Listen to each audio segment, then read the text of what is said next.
ምንድነው አንቺ? ዛሬ ደግሞ ፓስታ ልንቀም ነው እንዴ? ዛሬ እንግዲህ ለመጀመሪያ ጊዜ ቲክቶክ ላይ ነው የሞከርኩት። ምንድነው? ፓስታ በቆስጣ ነው።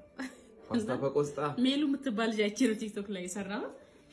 አንቺ ቲክቶክ ላይ ያየሽውን ሁሉ እያበላሽ ቦምብ እንዳይሆን እስካሁን የበላው ምን ይመስላል? በፈነዳስ እስካሁን ምን ይመስላል? ግን እስካሁን ያልቀረጽናቸው ብዙ የሞከርኳቸው ምግቦች አሉ። ለያዩ አሪፍ አልነበር ካለ እኔ ምን አውቃለሁ። እናቴ ጨጨብሰው እንትኑ ብቻ ነው አሪፍ። እንብላ ወዳጆቼ። እስቲ ጣሙን ትነግረኛለህ? ከዘቅተክ የተሰማህ ነው ለቪዲዮ ምናምን ነገር ነው። እንጎሎታል መሰለህ።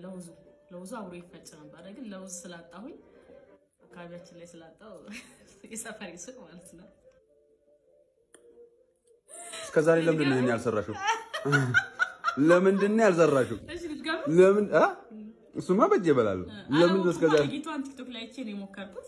ስለዚህ ያያችሁትን ቆንጆ ነው ጥሩ ነው የምትሉትን ነገር ቤታችሁ እየሞከራችሁ ተመገቡ ብላለሁ። እኔ ምን አገባኝ እነሱ ማድረጋችሁ እንዳትረሱ ፕሊዝ። እባካችሁ አሳድጉኝ። እወዳችኋለሁ። ቻው